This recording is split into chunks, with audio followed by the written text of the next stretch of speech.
É feriado, mas eu não tô de férias. Continuo trabalhando aqui, estudando e tal. Mas eu tô fazendo isso porque justamente à tarde eu vou sair. Então eu tô pegando e aproveitando logo pra deixar mais rápido as coisas, né?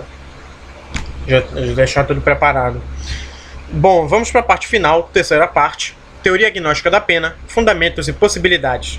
Do resgate da teoria penológica de Tobias Barreto, a reconstrução humanitária e garantista do direito penal. O curso de discursos sobre a questão criminal possibilitou o desenvolvimento do saber criminológico ao adotar o paradigma da reação ou controle social e oxigenar a dogmática jurídico-penal com dados sociais, base sociológica ou, em última análise, ou em última razão, a impor uma crítica sociológica ao direito penal. Naturalmente, se a dogmática é refletida, crítica costumais, não à toa a teoria da pena, penologia, também caberá a mutação de seu discurso. Segundo Carvalho, Salo, a condição da possibilidade de uma penologia crítica, na esteira da crítica criminológica, reclama abdicar das tradicionais teorias da pena e integrar postulados das teorias de etiquetamento e teorias do conflito para consolidar a compreensão a propósito da violência institucional, atuação das agências do sistema penal, e da violência estrutural, simbiose entre estrutura política e controle social, e promover ações concretas de redução de danos causados pelo punitivismo e superação da lógica carcerária. Nesse sentido, afilia-se à hipótese de uma teoria deslegitimante, negadora de qualquer justificação jurídica à pena, isso é, teoria agnóstica, ou negativa da pena. Uma vez verificada a falibilidade das funções declaradas da teoria da pena, prevenções gerais e especiais, desde a tensão com as funções reais, não declaradas, difusão da violência, da criminalidade, não se pode superar o problema a partir de uma nova teoria penológica, reformas isomorfas, cabendo ensaiar uma construção que surja do fracasso do justificacionismo, concluindo que, adotando-se uma teoria negativa, é possível delimitar o horizonte do direito penal sem que seu recorte provoque a legitimação dos elementos do Estado de polícia, próprios do poder punitivo, que lhe toca limitar. É dizer-se não conhecidas todas as funções que a pena cumpre, porém aquelas atribuídas pelo direito penal, mediante teorias positivas. São falsas ou generalizáveis, ou não generalizáveis.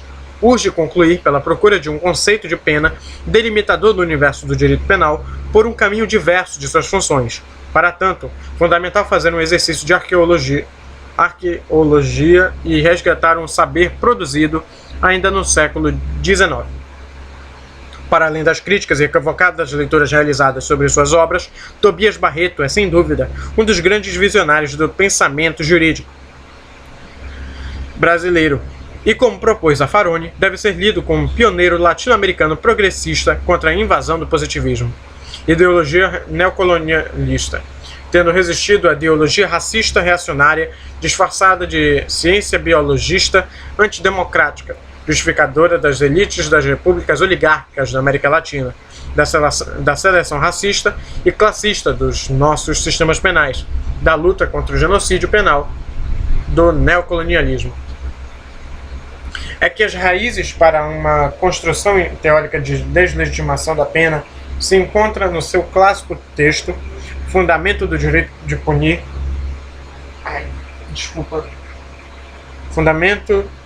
Seu clássico texto é o texto do Tobias Barreto, Fundamento do Direito de Punir. Ele propõe qualificada discussão a respeito da origem e fundamento do direito de punir, em uma perspectiva para além. Em seus termos, das bolhas de sabão teoréticas ou quadros de fantasmagoria metafísica, próprios dos metafísicos do direito, homens que possuem especial dom de tornar incompreensíveis as coisas mais simples do mundo. Isso é verdade. Para Barreto, as teorias do direito de punir não fazem mais do que procurar aprender as leis da racionalidade moderna, uma velha coisa bárbara e absurda, posto que é necessária, qual é a pena? Sem que daí resulte a mínima alteração da natureza do fato. E, para tanto, propõe desqualificação da justificativa jurídica e desloca o conceito da pena para o político, considerando o erro das teorias recorrentes considerar a pena como pertencente ao jurídico. Daí Barreto propor uma releitura da pena não como fato jurídico de restabelecimento do direito violado, mas como ato beligerante, pois, tal como a guerra seria um ilícito, o qual não se pode evitar, senão apenas minorar. Quem procura o fundamento jurídico da pena deve também procurar, se é que já não encontrou, o fundamento jurídico da guerra. E eu já li isso antes em um daqueles textos, que coisa. No resgate teórico da pena penológica barretiana, Zaffaroni propõe delimitação do horizonte por uma teoria negativa da pena. Segundo o mestre Portenho, as tradicionais teorias da pena atribuem uma função manifesta, declarada, à pena e atribuem ao direito penal certa interpretação predisposta à coerção com a função atribuída, cabendo às agências de punitividade decidir sobre a coerção restante não declarada. Isso geraria duas consequências. Ficaria fora do horizonte de projeção da pena qualquer coerção estatal que não corresponda à função atribuída e que, por definição, não for punitiva, e que o que acaba por confundir poder punitivo lícito com poder punitivo puro, esquecendo de sua manifestação ilícita. E segunda, pelo fato de a função ser positiva, o Estado faria uso conforme seu interesse, além de legitimar a pena, e a teoria do direito penal deduziria um direito penal subjetivo. Ingenuidade seria crer na presunção da regularidade dos atos estatais, que o poder punitivo se manifesta tão apenas na esfera da legalidade e que a pior consequência do exercício do poder punitivo pelas agências estatais reside na repressão. O poder repressivo de processamento, condenação e execução da pena é eventual frente ao exercício do controle social de condutas públicas e privadas pelas agências de punitividade, pelo poder disciplinar, configuração positiva,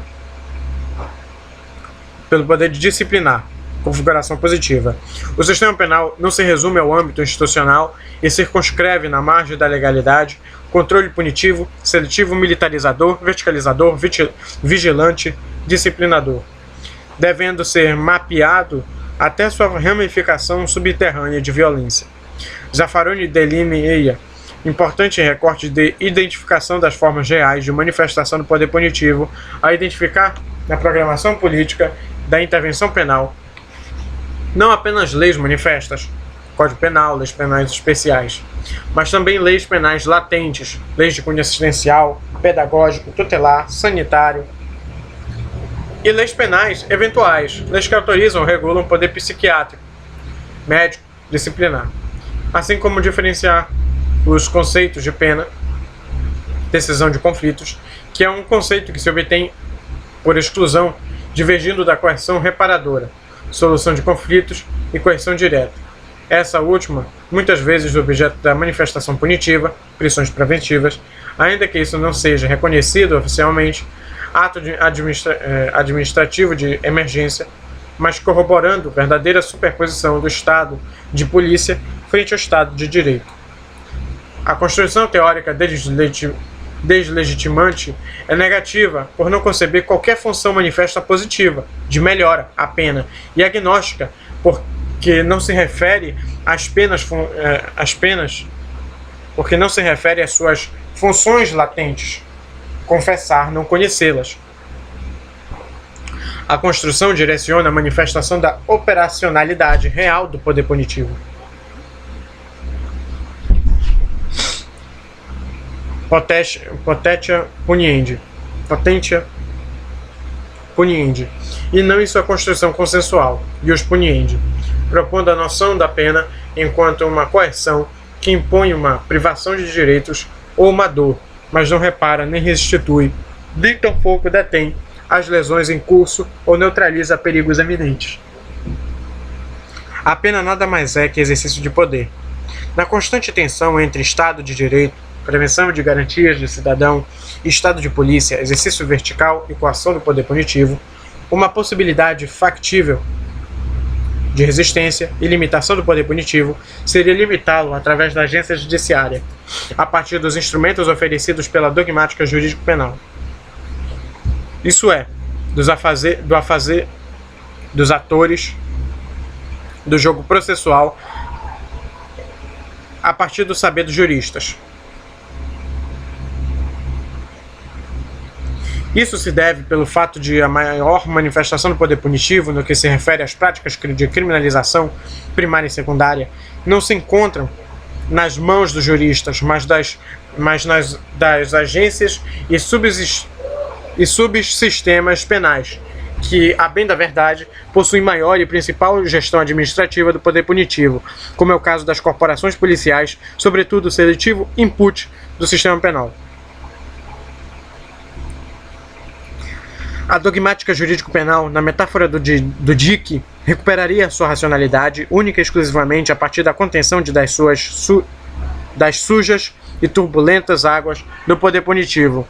Sua funcionalidade estaria centrada na intencionalidade redutora do poder punitivo, teologia redutora.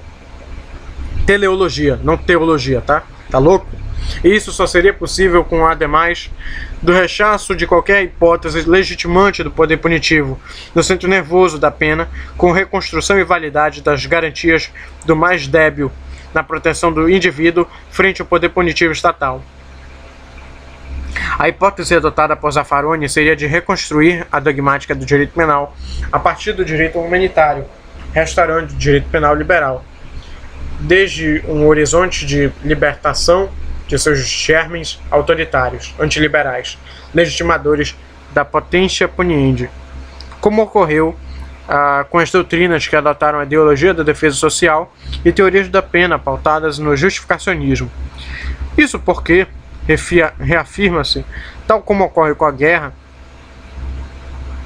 que é delimitada pela regulação jurídica do direito internacional humanitário. Destaque para a Convenção de Genebra.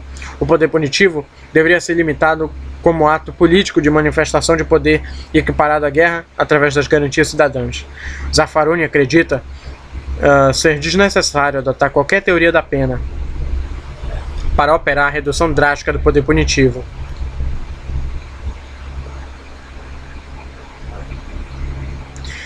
Nesse sentido, explica o criminólogo argentino que a programação dogmática do direito penal, adotando a dispensabilidade de uma teoria da pena, poderia assegurar à jurisdição penal o papel de cruz vermelha redutora do poder punitivo, tendo como estratégias basilares de seu manuseio a salvação do maior número de vidas humanas, a diminuição da desigualdade e a tentativa de evitar o maior sofrimento possível, instrumentalizando, em última análise, tecnologia jurídica de contenção da arbitrária manifestação do poder punitivo, política de redução de danos. Com a página 22. Nos termos de Carvalho, resgate das teorias das garantias liberais, garantismo deslegitimante, aproximadas da crítica realista marginal de Zaffaroni, possibilitaria falar em uma teoria normativa limitadora informada por uma política de redução de danos, possibilitando estratégias de contração da dor decorrente da imposição da pena, com a instrumentalização de mecanismos processuais de proteção do mais débil, réu condenado, contra sanções vingativas e desproporcionais. Concebendo ceticamente o horizonte da projeção de poder punitivo, desde o ponto de vista de sua operacionalidade real, configuradora, disciplinar, verticalizante, seletividade, reprodutora das desigualdades sociais e potencializadora de violências estruturais em sua manifestação. Sobretudo na margem da legalidade, o projeto de redução de danos invadiria todas as esferas de definição dos critérios de punibilidade nas instâncias estatais, dizer legislativo, combinação, judiciário, aplicação, e executivo, execução, mas sobretudo nessas últimas duas, nas quais se projeta a atuação real do jurista.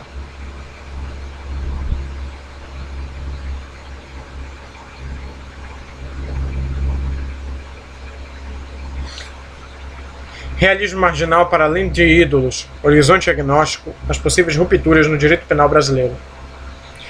a bem verdade que a teoria agnóstica tem sido objeto de algumas refutações pontuais e diálogos críticos sobre suas condições de possibilidade enquanto dotadora de consistência teórica suficiente no que se refere à realização factual de seus fins redutores de violência do poder punitivo.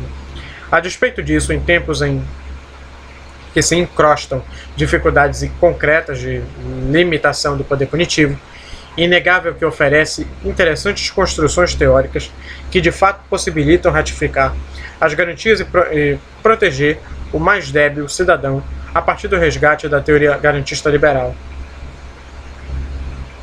A proposição agnóstica se pauta na ideia de conflito social, concebendo toda a série de desigualdades de poder e bens entre cidadãos, e a partir da constatação da seletividade com que opera o poder punitivo, busca refutar quaisquer hipóteses penológicas fundadas nos modelos consensuais ou que se erguem a partir da defesa social. Notadamente, o modelo de criminologia oficial, o que por isso é de especial interesse para uma aplicação no sistema penal brasileiro por conta de suas origens históricas, que ainda hoje demarcam permanências.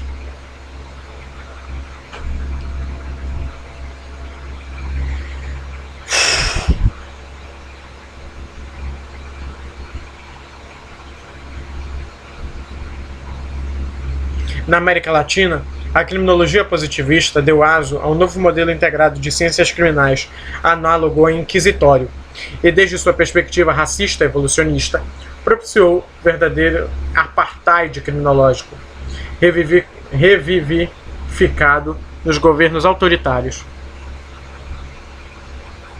Foram desconstruídos formalmente nas últimas décadas, guardando ranços de populismo punitivo presentes nas políticas e legislações penais nacionais.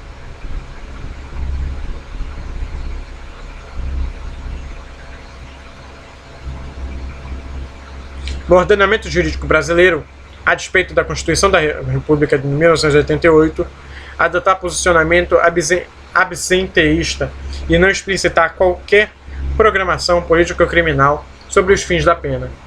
É aquilo que eu disse no caderno. Ela diz como punir, não por que punir.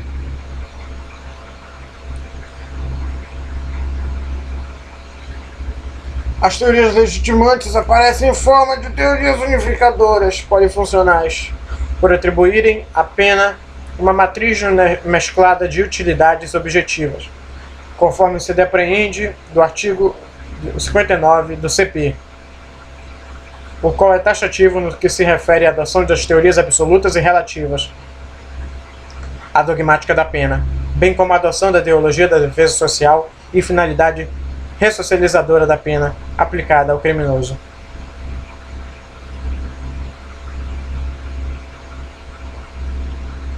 O caso brasileiro, em especial, apresenta um sistema penal que, segundo dados do Conselho Nacional de Justiça, abarca o terceiro maior índice de encarceramento a nível global, cerca de 715.592 mil de pessoas presas.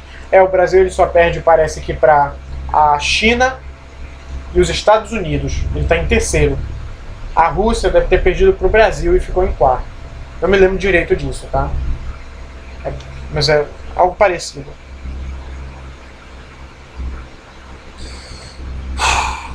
Segundo pesquisa do Fórum Brasileiro de Segurança Pública, possui uma polícia militar que mata em média cerca de 5 pessoas diariamente e justifica essas mortes a partir dos famigerados autos de resistência.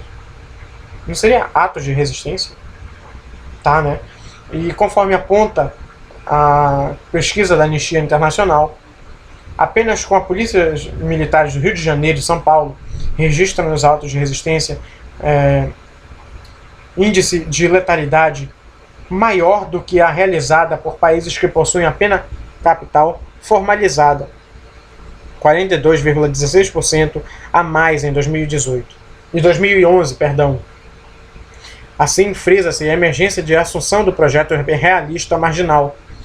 Implica a incorporação de dados sociais à construção teórica, notadamente as advindas do paradigma da reação social e criminológicas críticas, bem como a adoção de horizontes de projeção do discurso jurídico penal, a partir de onde o poder punitivo se manifesta, assumindo de vez a tarefa de latinizá-lo.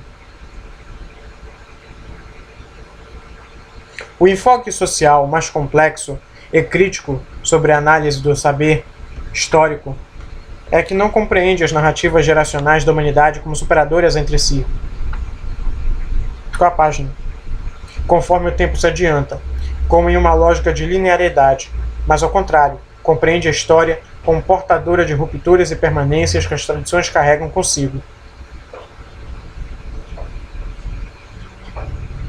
As teorias legitimadoras do sistema penal, que ao longo dos séculos conferiram funções positivas ao apenado ou à sociedade, quedam e fragmentam-se em fragmentação de seus pressupostos teóricos, frente à constatação sociológica das criminologias críticas da impossibilidade de realização dos objetivos declarados, cabendo serem rejeitadas. As teorias penais positivas, retribuição e prevenção, que sempre se ergueram a partir dos fundamentos dos discursos criminológicos de fundo, mais que demonstrar incapacidade de cumprimento com suas promessas legitimadoras, se não total no mínimo de forma generalizável, legitimam todo o sistema penal e com ele todos os seus problemas estruturais que na América Latina são potencializados no contexto da periferia marginal do capitalismo neoliberal. Genocídio em ato, apartheid criminológico, hiperencarceramento, sistema penal configurador, disciplinador, militarizante e seletivo. E atualmente ainda caminha na lógica, na forma do biopoder, poder regulamentador gerencialista.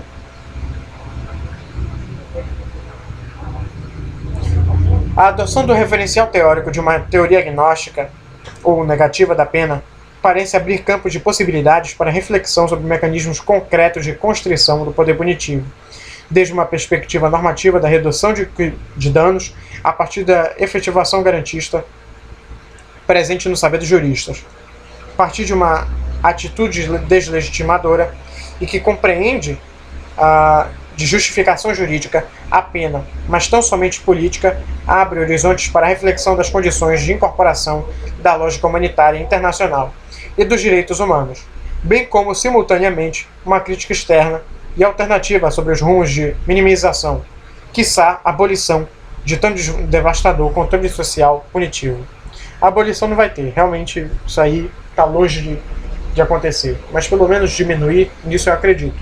Mas a abolição realmente é raríssimo, extremamente difícil acontecer. É que nem a fase da água nos jogos. Muito difícil mesmo.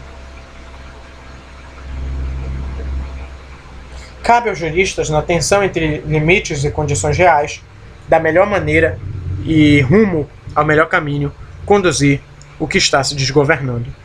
E aqui acaba a parte 3 e final desse resumo, que é excelente.